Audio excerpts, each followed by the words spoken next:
E aí, galera, beleza?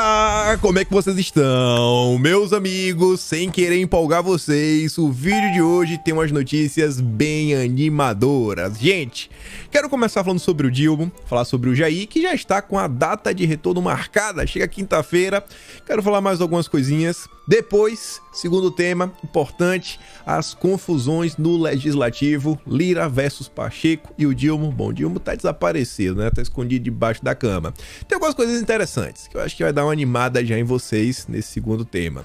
Depois, quero falar do PT aí, né? O Dilma também tá meio nervoso. Tá falando algumas coisas aí que eu acho que vai dar ruim até pra turma dele, mas sabe como são as coisas.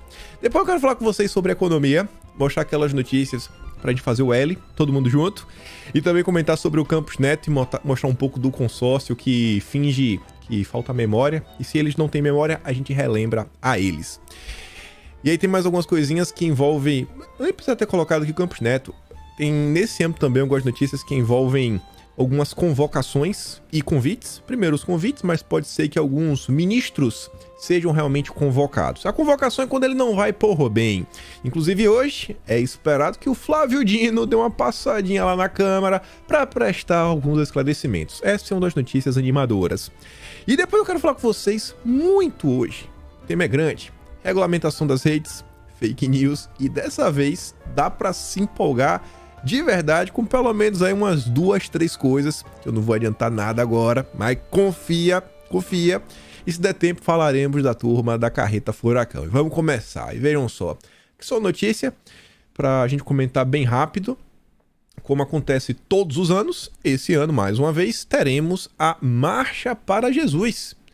E a turma aí, né, cristão, sabe como é cristão? Sempre acaba perdoando, sempre espera o melhor das pessoas. E a turma teve a boa vontade de convidar o Dilma.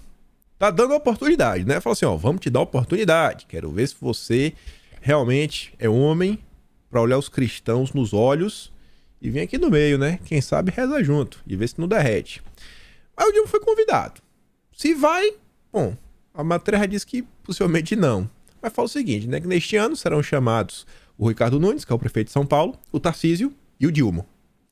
Um correligionário próximo a Lula avalia como remota a chance dele comparecer, por diversas razões. Uma das mais óbvias, ele sabe que será vaiado e vai sair de lá humilhado. Mas, com certeza, tem algumas justificativas sobrenaturais que eu acho que impossibilitam o Dilma de ir. Mas vamos continuar. No dia de ontem, pessoal, sem querer fazer uma piada nem nada, tivemos uma tragédia aí, horrível, na escola. Pessoas perderam as vidas. E eu fiquei surpreso com a imprensa, de verdade. Você vê que o Estadão, o UOL também soltou uma nota no mesmo teor, mas a nota do UOL só estava replicando a nota do Estadão, né? Tem isso daí, o Estadão ele acaba no esquema de broadcast, ele manda notícia, as pessoas repostam. E aí o Estadão, para minha surpresa, cobrou Lula. Lula silencia sobre a tragédia que aconteceu, né? Uma professora perdeu a vida por culpa de um aluno na escola de São Paulo. Eu acho que o Estadão tá certo em cobrar isso daí. Eu acho que como presidente da República, ele, a Gleisi Hoffmann, presidente do PT, primeira-dama, até o próprio ministro da Justiça e Segurança Pública, eles deveriam falar alguma coisa. Estamos vendo uma crescente onda de violência emergir nesse desgoverno. E você olha para um lado, você olha para o outro, você não pegar no pé, você não fazer piadas, mas o assunto é sério. Coisas no que tangem segurança pública estão sendo deixadas de lado. É uma pauta que vem sendo assim abandonada pelo desgoverno. Mas beleza, deixa lá. Voltando sobre o tema, sempre tem quem passe pano. Ontem à noite, o Ricardo Noblar, pai do Hugo Noblar, foi pro Twitter e falou o seguinte: por que não cobram o silêncio de Bolsonaro? Mas a imprensa cobrou o que podia, o que não podia de Bolsonaro aí mais de 4 anos. O cara não consegue trocar o disco, é Bolsonaro, Bolsonaro, Bolsonaro, Bolsonaro, Bolsonaro. Tem uma tragédia. Ele, em vez de se preocupar em confortar a família, tentar entender o que o poder público vai fazer, não. Ele quer cobrar Bolsonaro de novo. Essa turma da esquerda realmente está cada dia pior. Aí fala ninguém mais que ele armou os brasileiros, estimulou o ódio, desmereceu a vida, lamentou que a ditadura, né, não foi duro o suficiente. Um monte de besteira aí, né? Mas tudo bem, vamos avançar. Aqui já dá pra dar uma risadinha. No início da manhã de ontem, duas figuras no mínimo caricatas. Uma a gente já esperava, que é o Zé de Abreu. A outra realmente tá passando um baita pano. Eu acho que o Marco Antônio Villa ficou com inveja do Reinaldo Azevedo e falou: pô, o Reinaldo aí tá brilhando, tá ganhando espaço, tá com moral, e eu tô aqui. Ninguém me dá atenção. Aí ele começou a passar pano, ganhou emprego na CNN. Ó, passar pano nesse Brasil dá futuro se você faz o L, você ganha dinheiro pra valer, você é contratado. Aí o Marco Antônio Villa, que esbravejava contra o PT, vocês já devem ter visto algum vídeo dele aí, pelo amor de Deus, até já escreveu livro sobre o PT. Ontem falou o seguinte: querem que Lula tenha uma varinha mágica e resolva todos os problemas. Meu Deus do céu, como ele é bondoso. Ah, Villa. Comentarista da CNN avaliou a crítica do escritor Paulo Coelho ao presidente. Villa também comentou sobre a violência no futebol, né? A relação do Dilma com o Congresso e o cancelamento da viagem. Com gente assim passando o pano fica fácil. E é por todos os lados do consórcio. Já o Zé de Abreu tava puto da vida, porque o Paulo Coelho aí falou que é um governo patético e apenas um reconhecimento do quadro atual. Aí ele vai pro Twitter, né? Defender o Dilma, só que eu gostei da defesa dele. E eu acho que o Dilma deveria escutar. Renuncia, Lula! Renuncia! Deixa o Brasil se virar. Temos muitas boas cabeças para o criticar. Devem ter votos também. Eu acho que a turma, se acho que do jeito que tá as coisas, se o Dilma sair já tá bom. Mas ele tem que sair e ir junto com o Alckmin. E de quebra podia levar a Globo também, né? Até brinquei com um amigo meu, gravei um vídeo no canal de lá no Talking Show. E eu tava brincando, falei: tu já pensou se alguém cria uma PL? Pode até botar o nome assim, ó: PEC Rede Globo. Ou PL Rede Globo. Se um presidente for cassado, né, ele foi impeachmentado, os veículos de mídia que tiverem concessão pública e tivessem apoiado esse presidente teriam que ser cassados também. Só que é complicado, que você abre precedente pra um monte de coisa, né? Sei lá, o presidente, ele vendeu, privatizou um porto, aeroporto, etc, é cassado, e você revoga tudo isso daí. Mas obviamente, né? Eu nem pensei isso, eu falei brincando com um amigo meu e a gente começou a entrar na discussão sobre a questão de judiciário, né? Abrir precedente e tudo mais. Mas nunca se sabe, né? Deixa lá. Avançando aqui, só pra falar da volta de Bolsonaro, não tem muita coisa, recomendo que vocês assistam a entrevista de Bolsonaro lá no Pânico. E aí você tem aqui os patatistas. Os patatistas reapareceram. Patati, que é o mais velho, né? Patati e Patatá. Então, normalmente, o nome da frente é o que nasce primeiro, né? Patati foi lá no seu Twitter falar o seguinte: o cafetão do povo está voltando. Você que é uma meretriz do Centrão, precisa ir ao aeroporto? Aí virou notícia, todos os portais. Peguei aqui só do Metrópolis pra mostrar, ó. Weintraub chama Bolsonaro de cafetão ao falar da volta ao Brasil. Tá aqui um cara amargurado, não conseguiu superar. Imagina um cara desse em casa. Não deve nem dar atenção pra esposa. Só pensa em Bolsonaro. Bolsonaro, tá pior que Nando Moura. Os patatistas, e pensar que teve gente que criticou Bolsonaro pra ficar ao lado dos patatistas. Se tem uma galera que faz vergonha, é esses aqui, viu? Meu Deus do céu. Mas enfim, só o assunto aqui principal, não tem nem muito o que tergiversar sobre o assunto. Bolsonaro, ontem no Pânico, confirmou que está voltando quarta-feira. A previsão é chegar em Brasília às 7 horas e 15 minutos da manhã. Deve ter aquele tempo que passa pela alfândega, uma coisa, outra, etc, tudo mais. Sei lá, né? Antes das 9 já deve estar, né, de gritaria para tudo que é lado. E com certeza vai virar notícia na imprensa. Espero de coração. A única coisa que eu torço é que o presidente mantenha o jeitinho dele, mas ande pela sombra. Ande pela sombra. Porque a imprensa vai fazer de tudo para distorcer qualquer fala dele. Espero que ele vá pela sombra, vá na manha. Eu vi até uma notícia, nem coloquei aqui. Acho que saiu agora de manhã. Foi no final da noite de ontem. Mas enfim, foi no final da noite de ontem ou foi agora já de manhã cedo. Sendo quando dá a Malu Gaspar. Falando que alguns interlocutores de Bolsonaro esperam que ele, se ele tiver que falar alguma coisa, que ele só fale sobre 2 temas. Picanha e... qual era outro tema? Picanha e... não sei se é picanha e gasolina. Enfim, era uma coisa assim. Picanha e inflação, eu acho. Fala de picanha e inflação. Fala desses 2 temas, senta a bolacha no Dilma e vida que segue. Não entra nos temas polêmicos, que é pra não dar munição pra imprensa. Queria ver realmente, imagina Bolsonaro chegando e falar: vim pegar minha picanha, mas recebeu uma abóbora. Já meteu essa daí, já virou notícia em todos os cantos. Só fazer uma piada de abóbora. Jair voltou. Aí a imprensa não vai ter nem o que falar, né? Falar, mas Bolsonaro, vamos tentar recuperar alguma matéria da época de Bolsonaro pra falar que, olha só, porque isso aconteceu, aquilo outro aconteceu, etc, tudo mais. Enfim, com certeza, mas sem sombra de dúvidas, teremos um fim de semana, né? A partir ali no final de semana, a partir de quinta-feira em diante, bem movimentado. Estou ansioso pra acompanhar a volta do Jair. Tá aquela saudade, ainda não? Fala a verdade, não tem como andar a saudade do velho. Mas vamos lá falar do Dilma e do Congresso. A turma do Globo, né, ontem falava o seguinte, após cancelar a viagem, no meio da disputa aí entre o Lira e o Pacheco, o Dilma deve iniciar a semana sem agenda. É preocupante isso daqui, porque o Brasil tá marchando para o abismo. A matéria até fala que vai, quem sabe, né, o que se espera, pelo menos, que se discuta o arcabouço fiscal. Mas no dia de ontem o Padilha deu entrevista falando que não tem data. Um cara que não tem agenda, que não tem compromisso, devia estar se preocupando em resolver alguns problemas no Brasil, quem sabe até segurança pública. Mas enfim, aí diz que o Haddad também cancelou a viagem, todo mundo cancelou, todos poderiam ter ido, a gente comentou muito no vídeo de ontem, ninguém foi. Aí fala, né, que a presença do ministro em Brasília pode antecipar o anúncio da nova regra fiscal, já que o Dilma usava a viagem como justificativa para não tornar o projeto, né, público. Agora a justificativa não existe mais. Qual será a desculpa que ele vai usar? Na última sexta, Haddad afirmou querer sanar todas as dúvidas do Dilma sobre a proposta para, enfim, apresentá-la. O Dilma também pode usar o tempo na capital para se debruçar sobre o rito das MPs e a crise entre o Lira e o Pacheco, que estão se desentendendo por divergências sobre as MPs. É em meio à quebra de braço entre os dois presidentes que a Câmara dos Deputados, e isso é importantíssimo, vota nesta semana as 13 MPs editadas pelo governo Bolsonaro. O Pacheco aí ficou de firula, o Dilma também, e o Lira resolveu pautar.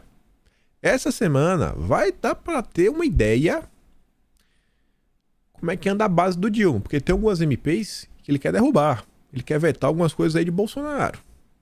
Acho que queria mais tempo para tentar organizar a base. O Lira vai pautar. Essa semana a gente pode começar a ter um vislumbre da verdadeira força do Executivo no Congresso. Já imaginou se perder todas?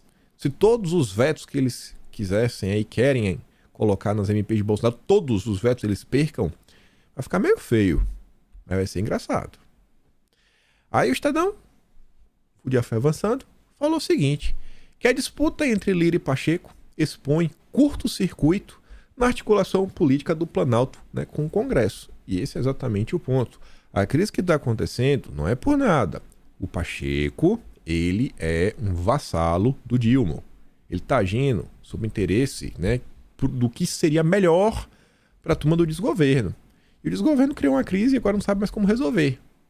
Vamos por hora. Aí fala, né, que a disputa entre o Lira e o Pacheco expôs o curto-circuito na articulação do Planalto com o Congresso, até mesmo os líderes do governo batem a cabeça e se dividem sobre o melhor caminho a seguir para superar a crise, que paralisa as votações de interesse do Planalto.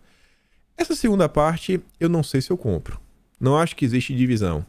Eu acho que cada um está apenas defendendo a sua casa para ficar bem na fita com o presidente, né, com seu respectivo presidente. No caso, o José Guimarães está defendendo o Lira, porque ele é presidente do PT na Câmara, então ele quer manter uma articulação boa.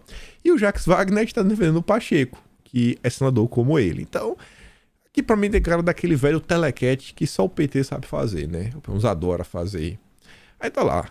Não podemos ficar nesse impasse, disse o Jacques Wagner. Matéria para fazer qualquer tipo de barganha existe de sobra. Não tem sentido não deixar o processo andar, afirmou o senador, a ser questionado se o objetivo de Lira era esticar a corda para pressionar o executivo por cargos e mais influência na distribuição de emendas. Isso em parte. Wagner defendeu a Pacheco, né, ao argumentar que a queda de braço no Congresso atrasa votações importantes para o país. Aí ele cita o Bolsa Família, Minha Casa Minha Vida, nova configuração da Esplanada, que agora tem 37 ministérios. Só que, gente, um ponto crucial não foi mencionado pelo Jacques Wagner e a gente vai comentar daqui a pouco. E envolve a forma que o Pacheco fez as coisas. O Pacheco, ele fala tanto em Constituição, mas ele atropelou a mesma.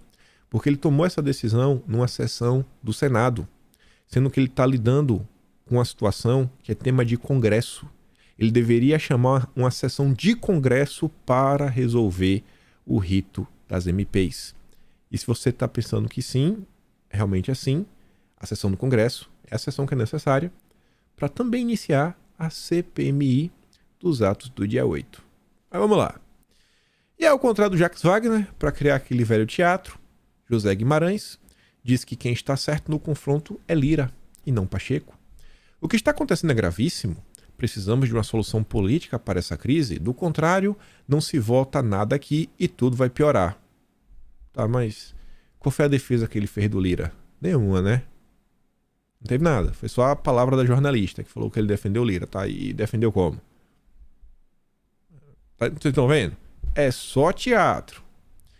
Lira e Pacheco praticamente não se falam. Os dois já conversaram com Dilma sobre a crise e o Planalto tenta mediar uma saída para o impasse. A partir de segunda, a Câmara vai começar a votar as 13 MPs de Bolsonaro, mas as outras 13 do Dilma ainda ficarão à espera da definição sobre o modelo a ser adotado. E são 120 dias. Eu acho que vai dar tempo de entrar em votação. Mas o governo ficou um pouquinho apreensivo. Aquela ansiedade boa, né? A gente vê de que a ansiedade é bom, não para eles. A Folha de São Paulo traz aqui uma notícia que eu acho que essa semana a gente também vai poder medir, que diz respeito à base. Partidos de centro reclamam de espaço em ministérios e já indicam menos votos ao Dilma. E aí a nota fala, né, que embora tenham recebido ministérios, cargos no segundo escalão, integrantes do MDB, PSD e União Brasil, dizem que o Dilma conta com o apoio de somente 2/3 dos votos nessas bancadas na Câmara. Verdade ou não? Sei. É um número considerável. 2/3 é um número considerável. Essa semana vai dar para dar um vislumbre. Vamos ver. Sem muita empolgação no Senado. Vamos ver. Nunca se sabe. A chave do cofre está na mão do governo, está na mão do Padilha, que, segundo a turma do bastidor, fala o seguinte: já é Natal do desgoverno. Por que Natal? Porque tem presentes de sobra. O ministro das Relações Institucionais, o Alexandre Padilha, prometeu a lideranças e parlamentares que enchem o seu gabinete no Planalto, em especial União Brasil, MDB, PSD e o Podemos. Olha só, o partido do Dallagnol, que até o final de abril as primeiras emendas prometidas começarão a ser liberadas. Vota com a gente, não vai faltar, vai ter emenda para todo mundo.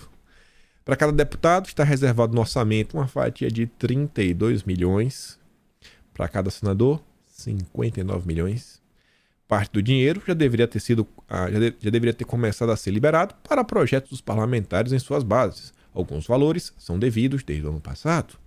O desgoverno está com pressa para resolver as questões dos deputados, principalmente, e das bancadas de partidos que, na teoria, já estão na base de apoio. Ou seja, União Brasil, MDB e PSD. Aí pega essa nota. Essa saiu anteontem, dia 26, mas não trouxe no vídeo de ontem. Pega quando foi de São Paulo, que saiu ontem. Exatamente os partidos que o Dilma quer acalmar. Falou que o Padilha vai dar prioridade. Olha a governabilidade. Olha, foi para isso que votaram no Lula. Essa é a governabilidade que eles sabiam fazer. Ou alguém esperava alguma coisa diferente vindo do PT? Aliás, de Pacheco, rebate Lira. Dignidade é cumprir a Constituição. Pacheco ignorou todos os fatos, tudo que o Lira apontou e pagou de louco. Lira argumenta que o retorno das comissões deveria ter sido deliberado por uma sessão do Congresso, não apenas pelo Senado, como falei na estante. Em fevereiro, ele havia recusado assinar um ato conjunto para retomar as comissões, querendo manter mais poder na mão da Câmara. Em ofício nessa sexta, Lira pede que seja convocada uma sessão para que haja a dignidade de ouvir os deputados sobre o tema. Pacheco disse a interlocutores que dignidade é cumprir a Constituição, ou seja, você não cumpriu, Pacheco. Realmente é filho do Lula. Pacheco é filho do Lula. Senadores têm dito a Lira que pode ser acusado de crime de responsabilidade se boicotar a tramitação das medidas provisórias do governo. Eu duvido que isso aqui aconteça. Eu duvido que isso aqui aconteça. Crime de responsabilidade, mas eu duvido. Sei que o dia ontem passou e aí o Lira ofereceu um acordo. Não sei se o Pacheco vai seguir. Lira exige mais deputados que senadores para manter comissões mistas. E eu vou falar para vocês que faz sentido. É realmente até lógico. E o Lira, ele nem estaria errado. Ainda está sendo bondoso no que ele está oferecendo. Vejam só. Após a reunião, com o Lira, líderes partidários disseram que vão propor ao Senado um acordo que mantém as comissões mistas para análise de medidas provisórias, mas muda a composição dos colegiados para aumentar a proporção de deputados em relação ao número de senadores. Também haverá uma proposta para fixar prazos para o funcionamento das comissões e para que cada casa vote as MPs em plenário. Um impasse no Congresso sobre o rito de tramitação das medidas provisórias, que se arrasta desde fevereiro, travou a agenda do Dilma. Lira defendia o fim das comissões mistas e argumentava que o modelo adotado durante a pandemia, com a votação das MPs diretamente no plenário, era mais célere e eficiente. O Pacheco, por sua vez, determinou semana passada de forma unilateral, não seguindo a regra, a volta dos colegiados como prevê a Constituição. E aí o que vai rolar? A Câmara vai propor um meio termo. Hoje as comissões mistas são compostas por 24 membros, 12 deputados, 12 senadores. A ideia dos líderes da Câmara é que a partir de agora haja 3 deputados para cada senador. Isso é na composição dos colegiados. Essa mudança seria feita por meio de um projeto de resolução no Congresso que seria apresentado após Lira e Pacheco chegarem ao entendimento. Pensa o seguinte, tem um tema que é muito similar, que é o orçamento. Ele é uma comissão mista também. E é uma comissão mista que ele também segue uma proporção. Você tem mais deputados do que senadores. Até porque o número de senadores no Brasil são 81. O número de deputados são 513. Os deputados, você concorde ou não, eles são a representação da sociedade. Porque tem de tudo. Você tem uma composição. Tem até aquele negócio, o quociente eleitoral, você vai botando aqui um pouquinho, etc. Então, você tem diversas bancadas, interesses diferentes. Já o Senado, cara, você escolhe um senador em uma eleição, 4 anos depois, você escolhe 2. Então, são eleições meio que majoritárias. Os minoritários, eles nunca possuem vez. Já na Câmara, se os minoritários, eles se agruparem e resolverem votar em um determinado candidato, aquele candidato pode ter 1 milhão de votos. Porque 1 milhão, você pega São Paulo, que tem 45 milhões de pessoas. 1 milhão é minoria, né? 44 milhões é maioria. Então, você pega, existe uma lógica. Existe até um bom texto para comentar sobre a situação. Eu dei uma lida ontem e falei, rapaz, como esse tema é muito mais complexo do que a imprensa tenta colocar. Vou até mostrar para vocês qual texto, não vou trazer ele aqui. Ele é muito grande, mas vale muito a pena ler para quem se interessa sobre o tema. Mas enfim, ó. As MPs editadas pelo desgoverno têm efeito imediato, mas precisam ser aprovadas pelo Congresso em até 120 dias para não perder a validade. Isso, e não era assim no passado, acho que isso mudou em 2001. Já conto. A Câmara vai propor que dentro desses 4 meses haja um prazo para análise das medidas nas comissões mistas. Caso os colegiados descumpram o prazo, as MPs seriam automaticamente enviadas ao plenário de cada casa. E aí, vida que segue. Além disso, os deputados querem prazo para votar as MPs nos plenários após o encerramento dos trabalhos das comissões mistas. Esse prazo poderia ser maior para a Câmara ou igual entre as 2 casas. Nesse caso, de um acordo com os líderes, seria preciso aprovar uma PEC. O que o governo quer é um acordo. Acho que essa frase que resume muito bem o que está acontecendo. A turma do PT, se tivesse realmente um capital político para resolver, não ia falar isso, né? O PT falar de acordo, o PT tentar colocar panos quentes em alguma situação, jamais. Quem falou isso daqui foi o José Guimarães. O governo só quer resolver. O que é que tem que fazer para resolver? Pelo amor de Deus, faz alguma coisa. Tá ruim. Tá ruim. E aí o texto que eu disse para vocês, quem escreveu foi o Eduardo Cunha. Muito interessante mesmo esse texto. Quem quiser entender um pouco assim como funciona o processo legislativo, você vê. Aí o que ele vai trazendo assim todo um histórico, realmente um retrospecto histórico, falando o que é o MP, como ela surge, qual era a ideia por trás, como ela começa na Constituição de 88, como era isso durante o regime militar, as ideias que tem lá desde o Império até coisa, aí vai passando, e como era no início, que não tinha prazo, podia ficar reeditando.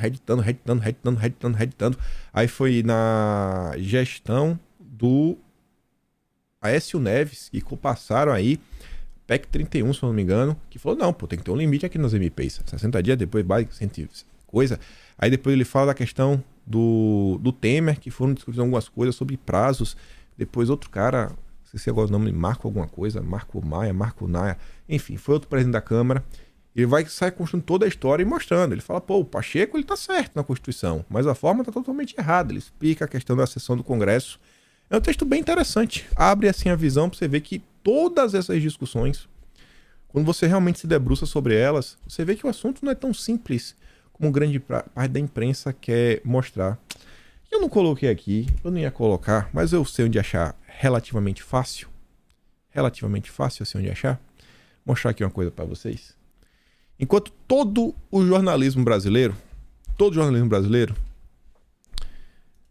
tá falando que o Lira tá buscando aí, ó, não dá pra fazer do que o Pacheco quer. Não dá pra fazer do jeito que o Pacheco quer. Tá todo mundo falando isso, né? Que o Lira propõe, que o Lira quer isso, que o Lira quer aquilo outro. Mas a Rede Globo, né, gente? A Rede Globo é a Rede Globo. A Rede Globo sempre se supera. E deixa eu ver se é essa daqui. Aqui. Tá passando ontem, teve essa postagem aqui, ó, na internet do Vilemigo. Lira recua e aceita tramitação de MPs com comissões mistas e dá passo em direção a acordo com o Pacheco. Lira recua, ofereceu um acordo, e um acordo para favorecer a Câmara. Onde foi que teve recuo? Você não acha um único artigo, Metrópolis, Veja, Estadão, todo mundo comentou sobre o tema. Peguei do Estadão porque achei que a matéria estava mais completinha. Não tinha nenhum. Tá aí a Globo passando pano. É o tempo todo isso, velho. O jornal nojento. Nojento. Tanta palavra para descrever a Globo, não. Mas vamos lá. Arthur Lira deve abrir 2 CPIs na Câmara. O que conta é que o Bonino na Veja. Eu espero que isso seja verdade. Fala, obviamente, na CPMI, né? A CPMI não depende do Arthur Lira. Mas fala que o Lira pode abrir a CPI do MST. Acho que vai ser muito boa, muito bacana. É um tema que preocupa o país, os produtores, o agronegócio. E a outra CPI investigaria a manipulação de jogos da Série B do Brasileirão. Envolve apostas e tudo mais. Enfim. Agora, essa matéria teve outra coisa que chamou minha atenção, que fala o seguinte, ó, também discutida entre parlamentares, a CPI das Americanas, por outro lado, não deve sair do papel justamente por não ter objeto adequado. Essa CPI, eu acho que ela, se ela for bem feita, e existe essa possibilidade, não dá pra ficar achando sempre que a CPI acaba em pizza. Não é assim. As coisas estão mudando mesmo. Não dá pra falar que o Brasil hoje era igual era, sei lá, 5 anos atrás, 10 anos atrás. Hoje em dia já tem minimamente uma posição pra valer, de verdade. Uma CPI como essa, e quando você olha essa questão das Americanas, muito além de toda a confusão, todo esse malabarismo, né, das auditorias, do fiscal que acharam um rombo, isso aqui vai impactar, né? O caso das Americanas já está impactando, na verdade, o crédito no Brasil, o risco de crédito, a oferta de crédito.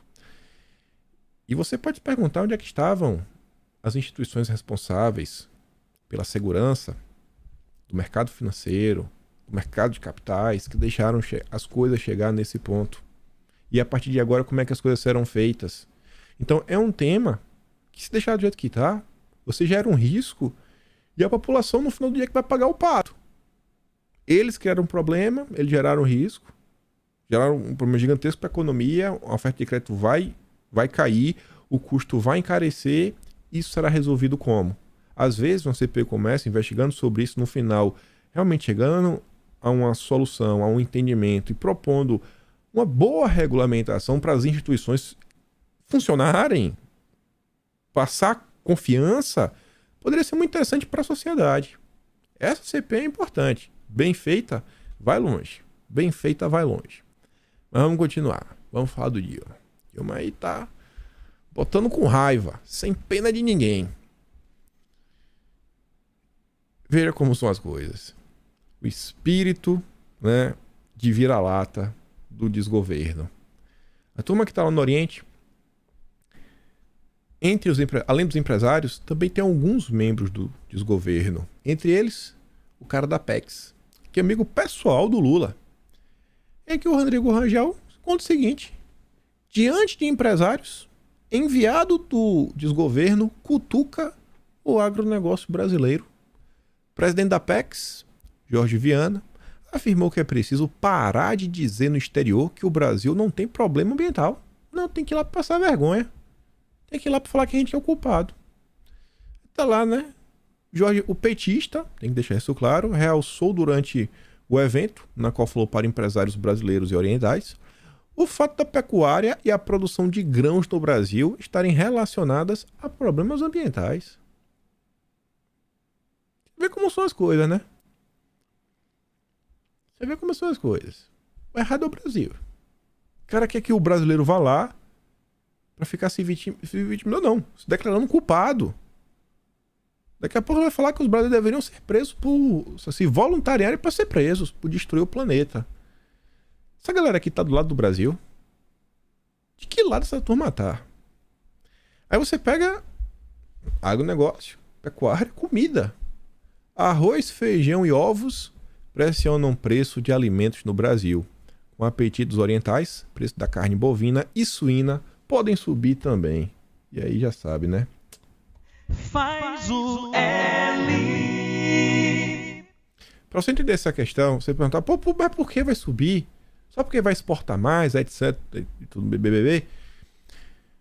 Não só isso. Quer ver outro produto que não foi citado? Mas eu digo pra vocês que tem uma alta chance do preço continuar subindo. Café. Café. Quando você olha nos últimos 20 anos, o Brasil, você vê que a vida de muitas pessoas, algumas melhoraram bastante. Só que de um tempo pra cá, você vê que a coisa tá realmente ficando difícil. O tempo vai passando, vai ficando difícil, vai ficando difícil, vai ficando difícil. Teve uma melhora agora nos últimos anos aí. O governo tentou fazer uma coisa, tentar tirar do colo do cidadão alguns impostos. Mas bastou o Dilma sentar, né? Voltou tudo. Gasolina que o diga. E aí, por outro lado, quando você olha lá por Oriente, a turma realmente não tá nem pra nada. Lá não tem SG. Lá não tem a preocupação. Ai, meu Deus, emissões. Não, eles não estão nem pra nada. Eles chegam tratorando. Aí a sociedade lá tá cada vez com dinheirinho a mais, né? E sobra. Além de sobrar, por lá de lá, dificilmente tem um problema que acontece no Brasil, que é você perder o que você levou anos para conseguir juntar. Lá dificilmente tem alguém querendo uma cervejinha. Cervejinha? Não é só cerveja. Não tem essa. O índice de assaltos, né, de crimes é muito menor que o Brasil. E a turma lá tá crescendo, tá progredindo, tá prosperando, a população tá prosperando. Obviamente existem várias regiões, existem coisas absurdas, não tem... Bem que liberdade hoje no Brasil também tá complicado de falar, né? Mas vocês conhecem muito bem a situação de lá também. Não é um mar de flores. Só que essa classe média emergente lá no Oriente, eles agora têm um certo dinheiro e agora ele tem acesso a coisas que eles não tinham no passado. Se você falar que a classe média lá é 5% da população, gente, estamos falando de, bom, tá aí, 1 bilhão e meio. Vamos arredondar para cima. 1 bilhão e meio. 1 bilhão e meio. 5% disso, ó. Vamos pegar 1 bilhão só para facilitar. 1 bilhão, 10% seriam 100 milhões. 1%, então sim, 50 milhões de pessoas. Você coloca um bi e meio, vai dar 75 milhões de pessoas. Imagina, 5%. 5% virar classe média. Com dinheiro. Agora, eles podem ter acesso a carne. Eles não tinham no passado. Pode comer mais proteína. Eu vi um levantamento que o oriental, né, desse país, em média, eles bebiam 2 copos de café por ano. Porque, primeiro, não era parte da cultura. E, segundo, era caro. Não tem a cultura lá de plantar, né, colher café. E agora ele tem dinheiro, tá empoderado, ele vai lá ao Starbucks. Eu falei, tá, eu quero isso aqui também. Que história é essa? É café, coffee. Eu quero isso daí, parece que é bom, não quero mais tomar chá. E aí ele tem que comprar de alguém. Aí às vezes ele prefere pagar, sei lá, R$1 a mais no produto né? Aí você, como empresário, você vai vender, sei lá, de R$10 o quilo do café no Brasil ou R$11 lá fora. Você fala, pô, vendo para um fornecedor só. Aqui no Brasil eu tenho que vender para 3, 4, 5 pessoas. Tem a logística que eu vendo uma vez só, bicho. O que eu planto eu vendo. Então a coisa tá avançando. Tá avançando, tá avançando, tá avançando.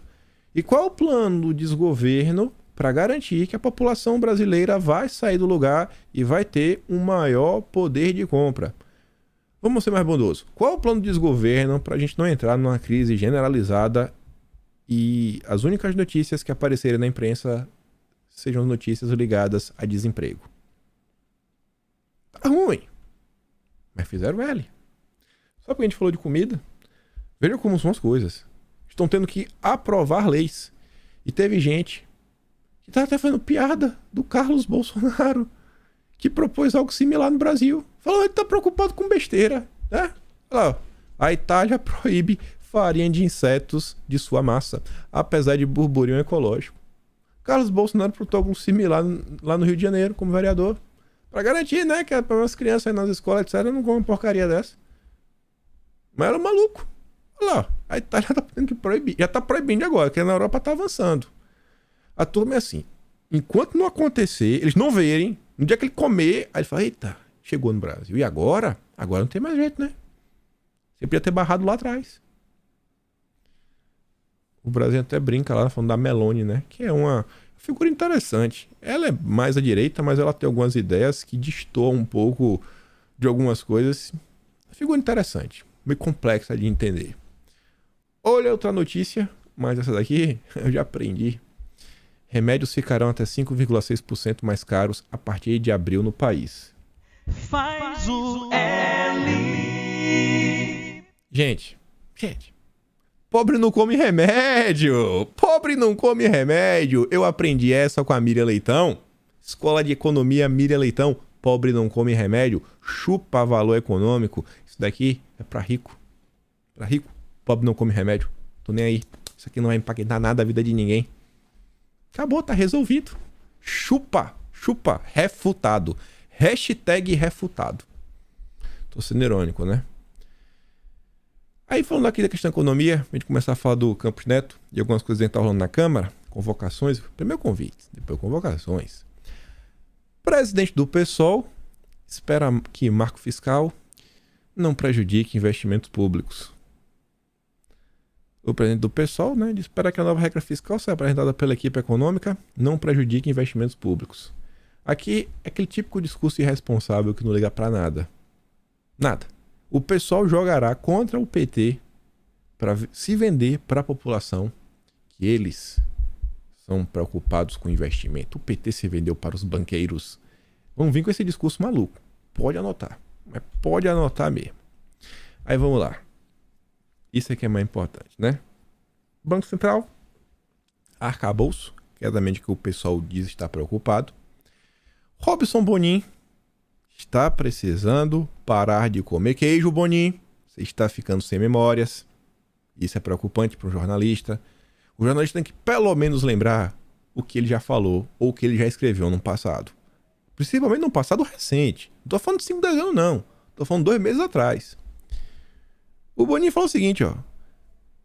Com arcabouço fiscal, há 13 dias na gaveta, o Dilma tenta baixar o juro no grito. A gente tá vendo isso. Aí ele fala o seguinte, que o Haddad sentou com o Dilma, né? Semana retrasada, já se passaram 13 dias. O texto que poderá substituir o teto de gastos é mantido em sigilo pelo Planalto. Em tese, é uma prioridade para o Dilma. O presidente, no entanto, dedicou-se nesse período a diferentes agendas sem que o assunto fosse de fato encaminhado por ele. Ou seja, não tem nenhuma prioridade. A prioridade do desgoverno é continuar gastando. Mais centralizador do que nunca, o Dilma tem contado com Rui Costa para travar discussões na Casa Civil.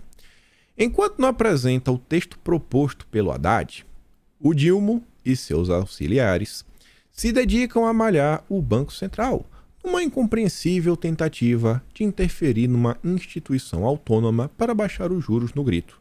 Roberto Campos Neto já deixou claro que o expediente não vai funcionar. Não adianta vir de gritaria.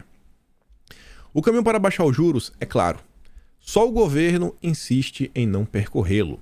Se o Dilma tivesse até aqui priorizado de fato a agenda econômica, apresentando ao país o plano de voo do governo na área, não precisaria passar os dias esbravejando. Com o dever de casa cumprido, a bola e a pressão naturalmente voltaria para Campos Neto. O arcabouço fiscal foi entregue pelo chefe da Fazenda ao Planalto no dia 15 de março. Desde então, Haddad abordou o assunto por alto com líderes do parlamento, esteve com Lira, com Pacheco, mas nada do Dilma liberar o material. O petista usava a viagem como argumento, para não dar andamento à proposta.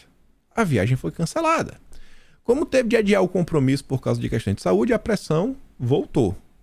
Abre aspas. Precisamos agir mais e falar menos. Mostrar que a nossa parte está sendo feita e aí o Campos Neto que responderá por não baixar os juros, apesar das ações concretas do governo. É isso que está faltando. Diz um dos líderes do governo no Congresso. Faz todo sentido.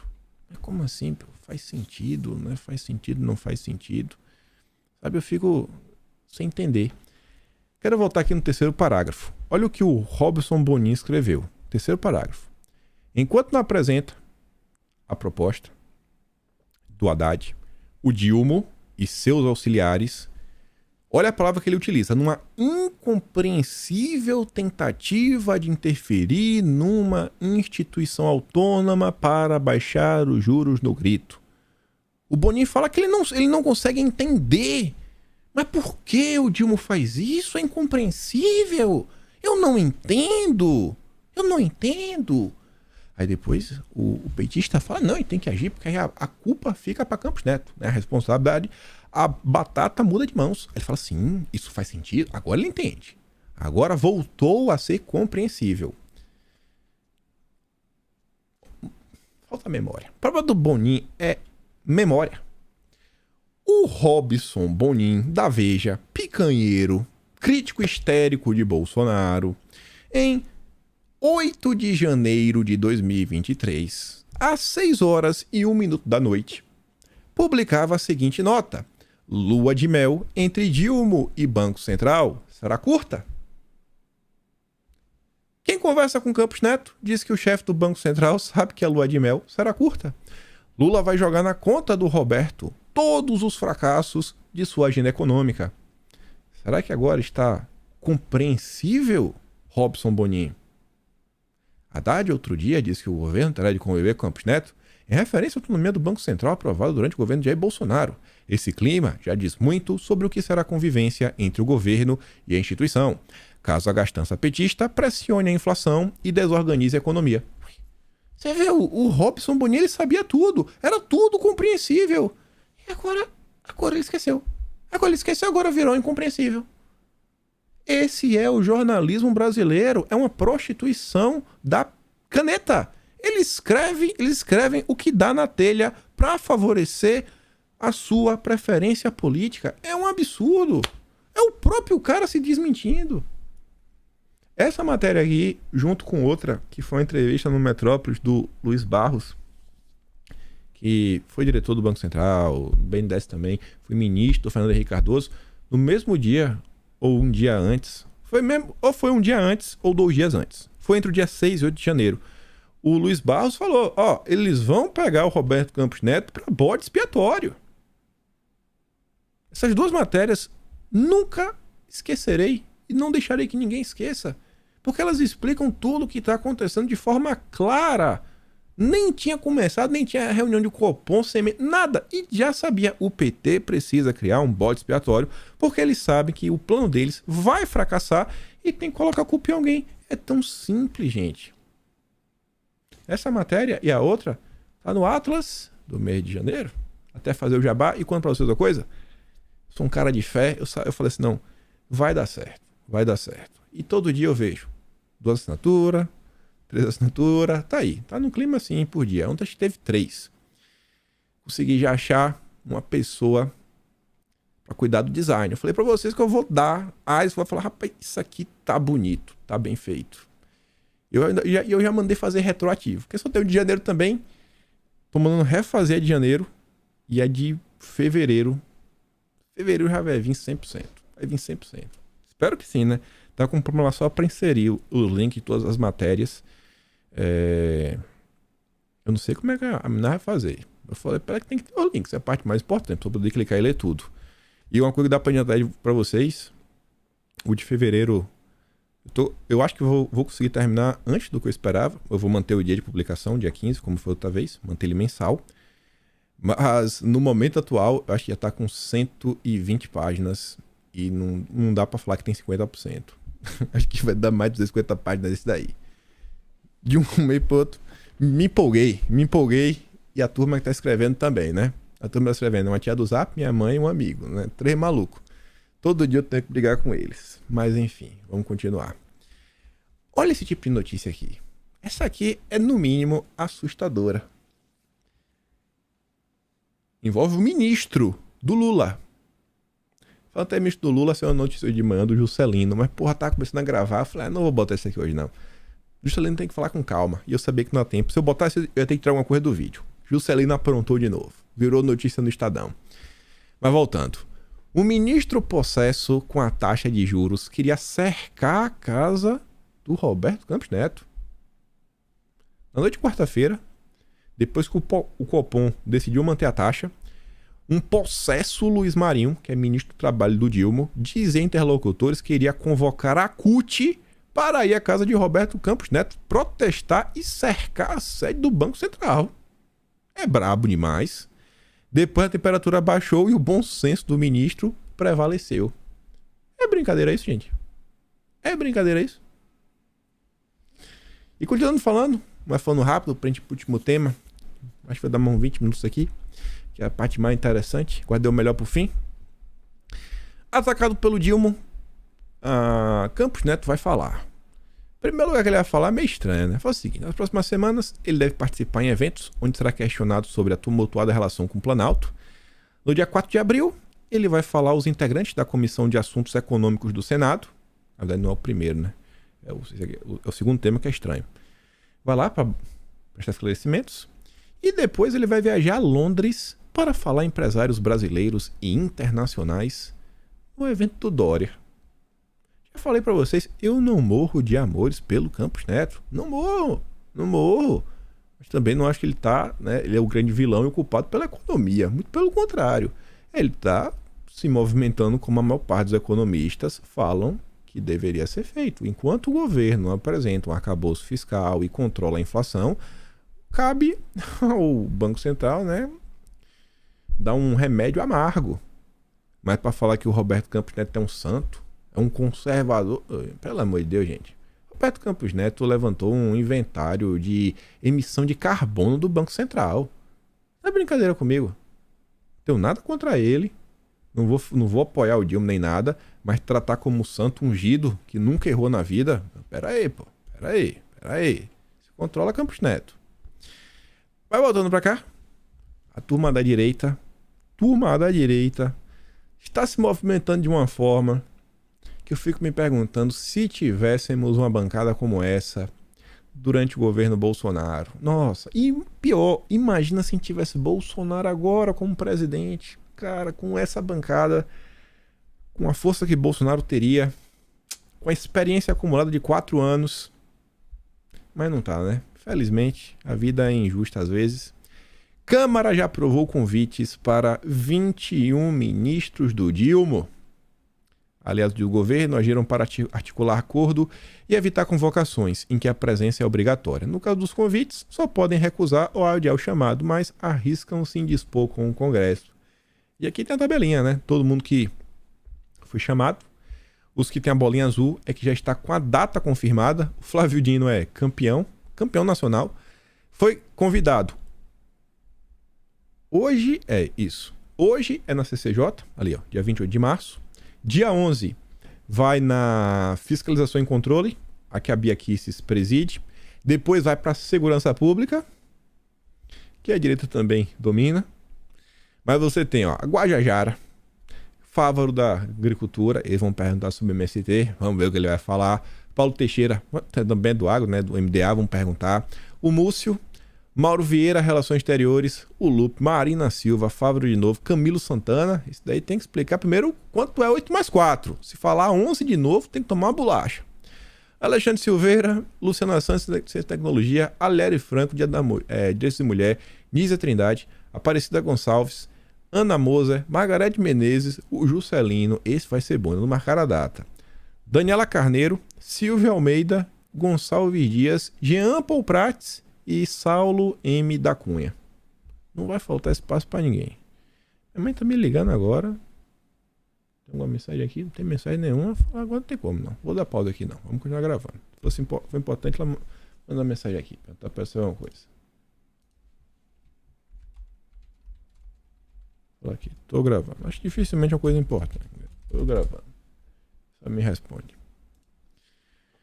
Bia Kicis, também aí na comissão que ela preside, no dia de hoje, colocou na pauta duas coisas que envolvem o Rui Costa. Um convite e uma convocação. Para quê? Um requerimento que pede para ele prestar alguns esclarecimentos sobre uma compra de imóveis sem licitação realizada aí pelo Palácio da Alvorada. É bom esclarecer, né, o que está acontecendo. Eu acho que isso é realmente o papel da oposição. Os nossos deputados estão saindo das redes sociais e trabalhando. Glória a Deus. Glória a Deus. O Globo aqui, né, já começou a comentar. O dia virou meia-noite e já começou a falar, ó, galera. Então, né, fake news do Dilma. Vão perguntar sobre a história aí do Moro, da armação. E aí, irmão? É fake news ou não é? É armação? O Dilma falou a verdade ou não? Eles vão apertar. Perguntar sobre o Rio de Janeiro. Perguntar sobre a operação da PF, né? Dino será o primeiro-ministro a prestar contas. Eu acho que vão perguntar também sobre aquele evento das ONGs que ele participou. O titular da Justiça fará ainda um balanço dos seus quase 3 meses de gestão e apresentará algumas das medidas que sua pasta planeja implementar. Também vamos perguntar sobre o Rio Grande do Norte. Hoje o dia promete emoções. Quero ver como é que vai ser essa mini sabatina. Sabatina, como é que faz isso daí, né? Uma convocação, um papo. Vou botar sabatina acho que se encaixa bem. E como aí fala de fake news, e é um assunto muito interessante, vejam só. O desgoverno lançou uma nova ferramenta. Até a Globo já está criticando. Imagina quão boa ela não é. Lula e apoiadores poderiam ser alvos de ferramenta de combate à fake news que foi lançada pelo desgoverno. Aí fala o seguinte, que o desgoverno lançou uma plataforma oficial para checar aí, né, informações. Em diversos momentos, inclusive em eventos oficiais, o Dilma fez afirmações inverídicas ou sem qualquer comprovação, sendo a última 4 dias, né, do Moro. A divulgação de dados inautênticos não fica restrita ao chefe do executivo e já foi empreendida por seus aliados, como o próprio ministro das Comunicações, o Paulo Pimenta, que será responsável pelo novo portal de combate à desinformação. A ideia do novo governo é que a plataforma reúna desmentidos de informações mentirosas que ganham reverberação nas redes sociais. O governo, contudo, não explica qual será o critério utilizado para determinar quais fake news serão alvo de desmentidos e também não há um espaço para enviar sugestões.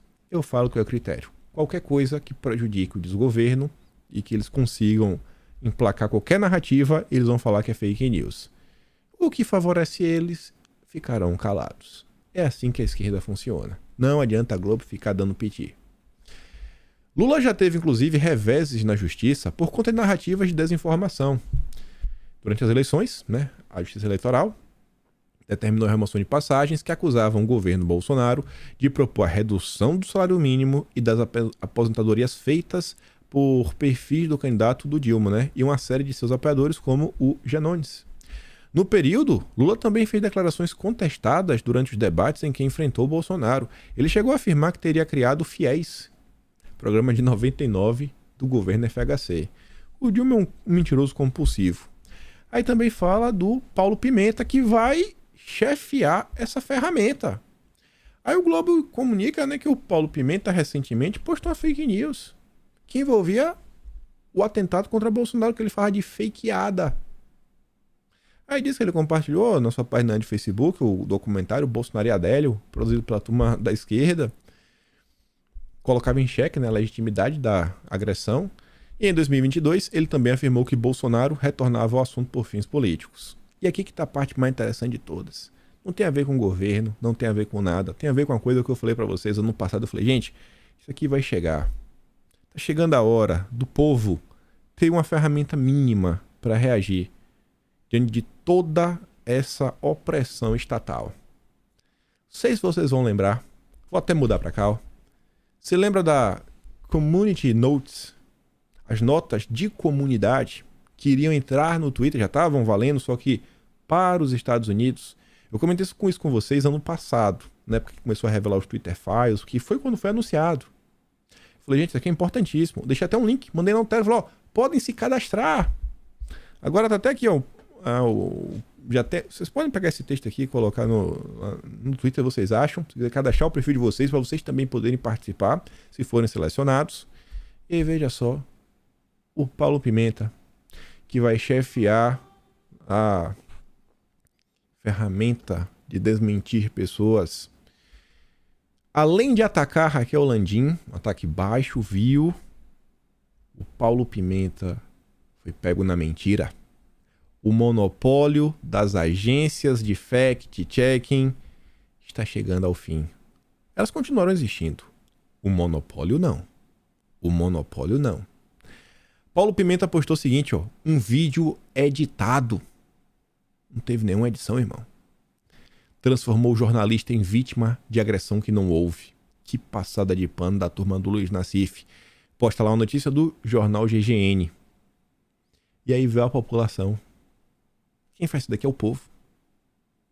E essa nota ela só aceita quando pessoas que o Twitter entende que são de diversas bolhas concordam. E aí, quando todo mundo concorda, né, a postagem vai e aparece. Olha o que diz a nota. O vídeo não é editado. É um recorte da entrevista e a transcrição pode ser lida abaixo. Tá ali o link. Chora petista. Chora petista. Os dias do monopólio do fact-checking chegarão ao fim. Chegarão ao fim.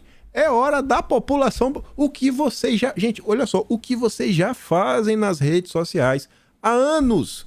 Que é pegar a informação verídica e mostrar para a pessoa. Falar, gente, olha isso daqui. Eles estão mentindo para você. Olha essa informação.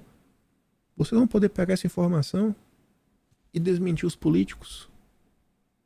Vão poder desmentir o Dilma. Eu quero ver quando o Dilma ganhar a notinha do povo. A notinha para consertar a fala do Dilma. Se bem que não é ele que usa as redes sociais. Mas seria sensacional mesmo assim, ver o perfil deles estampado. Randolfo Rodrigues ganha uma dessa.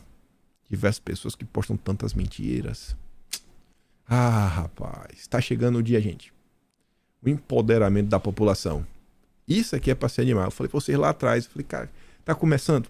Um ministro do desgoverno sendo desmentido por todos. E tá lá, você abre, tá lá a nota estampada. Além disso, outra coisa que lá atrás foi anunciada, eu falei com vocês, também tá chegando a hora. Twitter dá prazo para desverificação de perfis antigos.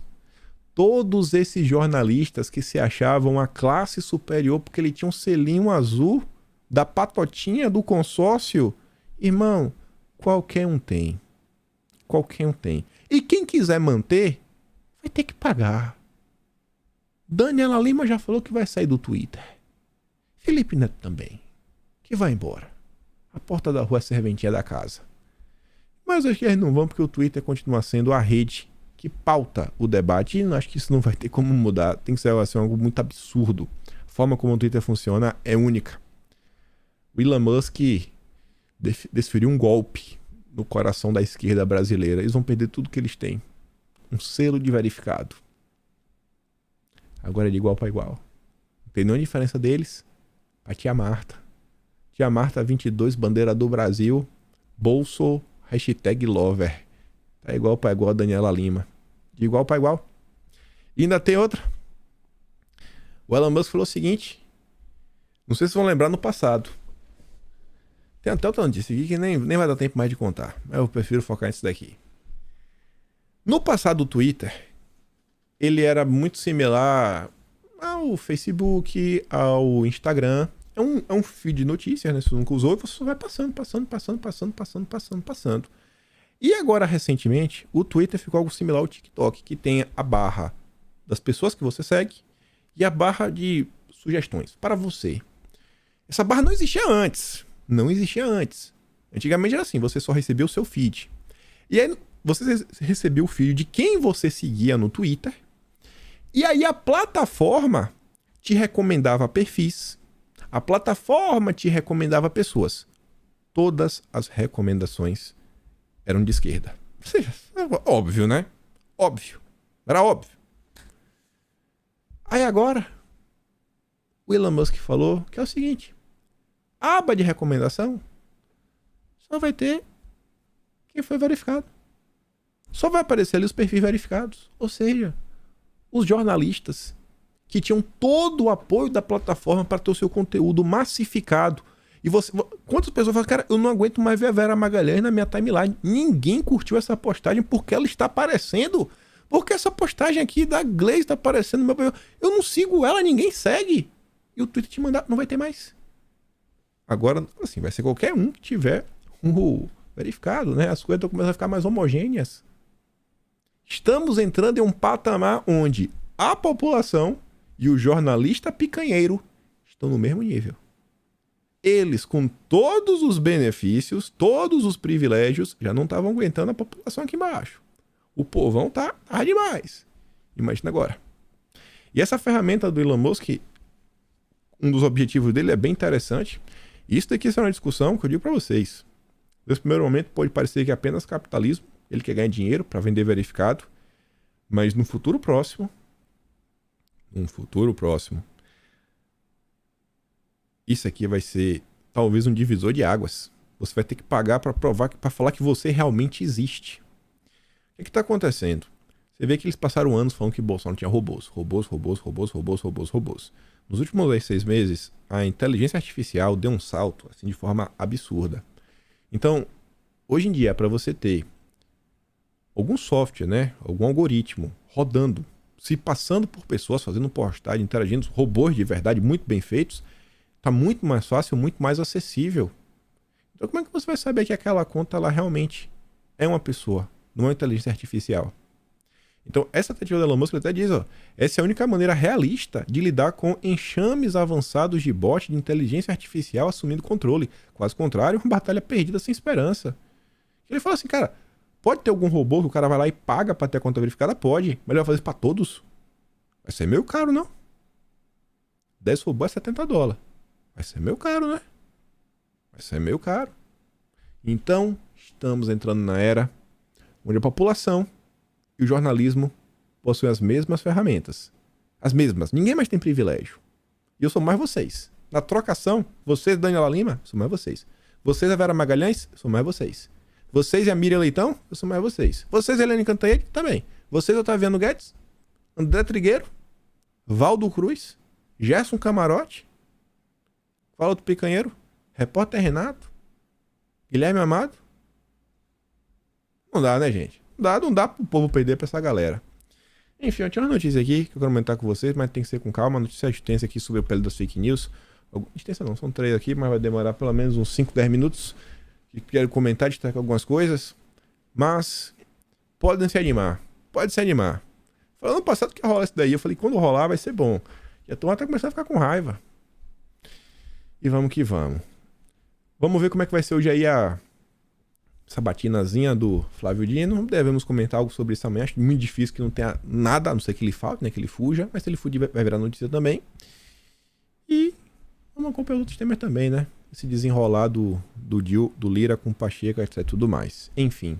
Hoje estarei no Pânico também. E se gosta do meu trabalho, tem um botão de valeu, tem um pin na descrição, pode estar membro do canal. Pode assinar também o Atlas Brasileiro, kimpaim.com, sem BR. E compartilhe esse vídeo.